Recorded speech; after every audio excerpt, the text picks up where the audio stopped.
Ľudia, toto je prvé auto zo 16 aut, ktoré som kúpil. Prvé nové auto, ktoré nemá ani 3000 km a už sa pokazilo.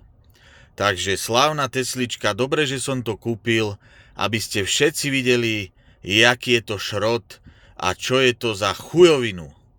Toto auto okrem spotreby nemá dobre nič. Kapota je zavretá, tuto je stále že je otvorená. Hej, teraz chcem ísť dopredu, mám zavrieť kapotu, idem dopredu, hej, a nepustí ma to.